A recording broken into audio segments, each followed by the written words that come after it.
Ça, c'est mon temps d'écran iPhone depuis le début de la semaine. Et dans cette vidéo, je vais te montrer comment atteindre ces résultats extraordinaires. Je m'appelle Mathis, j'ai 23 ans et j'ai réussi à passer d'une trentaine de minutes de temps d'écran à un temps 5 fois supérieur à la moyenne mondiale. Bon, la blague a assez duré. En réalité, je suis en vacances, certainement comme toi, à la campagne avec ma famille. Et ça peut te sembler ennuyeux. Tu es tout seul à la campagne, isolé, avec tes parents et ta sœur, sans console, sans amis, sans distraction. Bref, t'as pas énormément de choses à faire et c'est dans ces moments de vide, où tu as tendance à te réfugier sur ton téléphone. Eh bien, je vais te montrer que pas forcément et que c'est tout à fait possible de rester à moins d'une heure de temps d'écran. Sans plus tarder, je vais rentrer directement dans le vif du sujet. Je vais pas te faire perdre plus de temps et je vais t'expliquer concrètement comment est-ce que je fais pour rester sous la barre des 1 heure de temps d'écran. Très concrètement, ce que j'ai fait, c'est que cette semaine, j'ai supprimé Snapchat. Et c'était le dernier réseau social que j'avais sur mon téléphone et qui me faisait perdre le plus de temps. J'avais déjà supprimé Instagram, YouTube, j'ai jamais vraiment eu Facebook. Et là, j'ai supprimé Snap en me disant que dans tous les cas, ça allait être du temps de gagner et que si jamais j'en avais vraiment besoin, je pouvais très bien réinstaller l'appli. Ou même, tu as d'autres solutions, c'est que tu peux te connecter sur ton ordi et tu peux aller sur Insta, sur Snap ou même sur YouTube et t'y rendre de temps en temps. Et l'avantage, c'est qu'en faisant ça, comme ton ordi, il n'est pas aussi accessible que ton téléphone, que tu l'as pas tout le temps sur toi, l'avantage, c'est que tu vas y aller beaucoup moins souvent, que petit à petit, ta fréquence d'utilisation, elle va baisser, jusqu'au jour où en fait, tu n'auras même plus ce besoin, cette nécessité d'aller sur ces réseaux sociaux. Donc j'ai supprimé Snap. Tu peux avoir comme frein en te disant mais qu'est-ce que je vais faire de tous les snaps que j'ai enregistrés, qu'est-ce que je vais faire pour discuter avec mes potes. Très concrètement, des solutions, il y en a plein. Tu as une messagerie, c'est pas pour rien, c'est pour discuter avec tes proches, avec les gens qui sont importants pour toi, donc tu as plein d'autres alternatives. Et en réalité, ce que j'ai fait sur mon téléphone, c'est à peu près tout. J'ai supprimé tous les réseaux sociaux, rien de plus. Et ça peut te paraître un petit peu étonnant, mais en fait, ça c'est juste les bases. Tu vas faire en sorte d'optimiser ton téléphone pour qu'il soit le moins attirant possible. Mais en fait, le gros du travail, la grosse partie du travail, ça va être en dehors de ton téléphone, ça va être un travail sur toi. Et c'est d'ailleurs ce que j'écoutais lorsque j'ai regardé un extrait d'un podcast de Andrew Huberman avec le docteur Cal Newport, qui est un spécialiste de la question et qui disait justement que quand il parle de l'addiction aux réseaux sociaux et qu'il explique à ses étudiants, aux gens, comment supprimer les réseaux sociaux efficacement, il dit mot pour mot qu'en fait ça n'a rien à voir avec le téléphone. Et en réalité, c'est ce qu'il appelle la deep life, c'est vachement lié avec ta vie en dehors des écrans. Et donc lui, quand il parle et quand il traite ses addictions au téléphone, il parle beaucoup plus de vie réelle que de vie en ligne sur ton téléphone et sur les réseaux sociaux. Hier, je me suis amusé à faire quelque chose. J'ai fait une recherche sur YouTube où j'ai tapé addiction réseaux sociaux. Et je suis tombé sur plein de vidéos de plein de youtubeurs différents, plus ou moins connus. Et en fait, en regardant quelques-unes d'entre elles, je trouvais qu'en effet, il y avait des choses intéressantes, mais qui manquaient à chaque fois la même chose. Et dans ces vidéos, les gars, ils avaient beau parler de toutes les techniques, de tous les hacks pour rendre ton téléphone moins attirant, pour passer moins de temps dessus en supprimant des applications, en enlevant les notifications, en mettant le mode noir et blanc, en mettant des limites de temps. Il y a même un gars qui parlait de la technique Pomodoro pour être plus focus quand il travaille. Mais toutes ces méthodes, je suis bien d'accord, c'est super bien, c'est de très bonnes bases, c'est hyper encourageant pour la suite.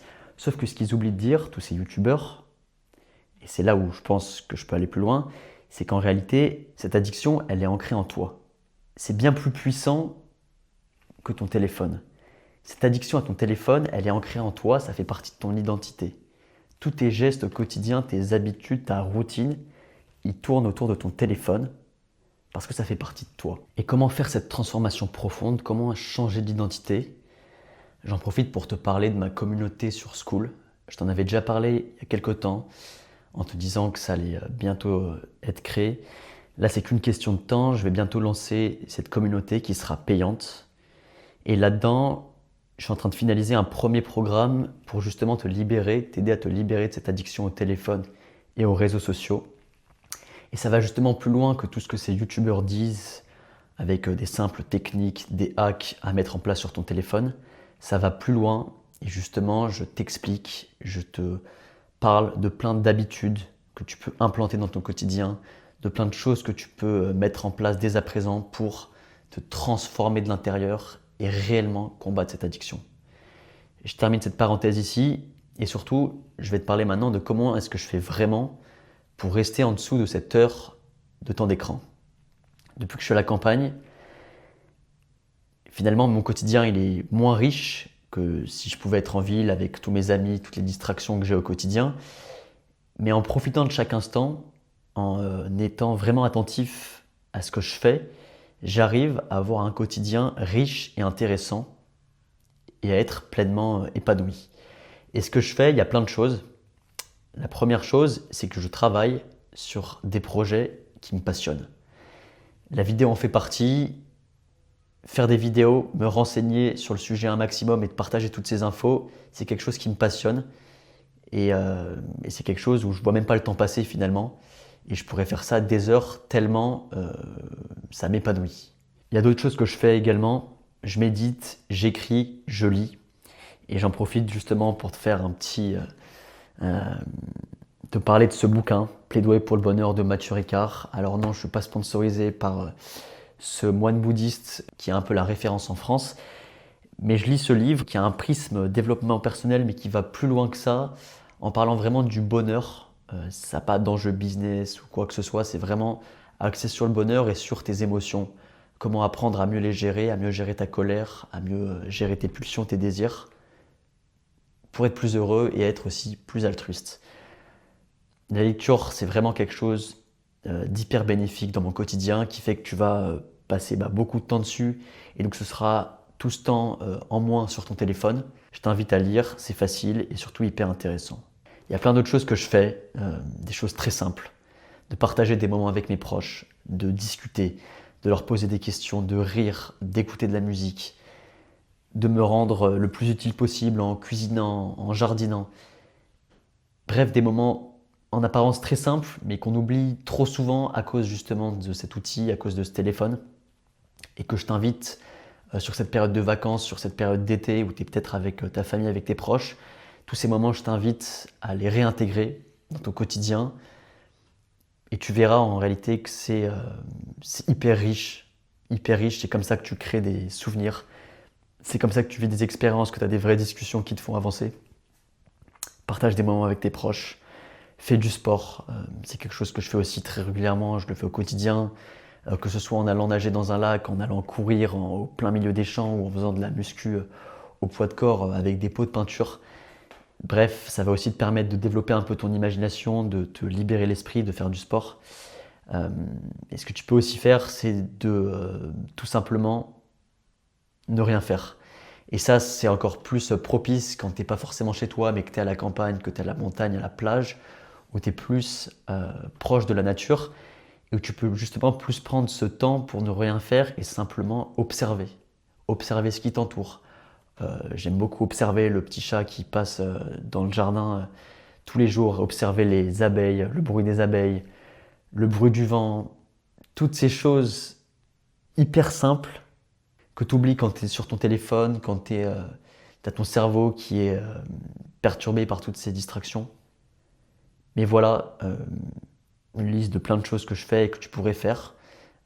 Cette liste, elle pourrait s'éterniser, il pourrait y avoir des dizaines et des dizaines de choses à rajouter.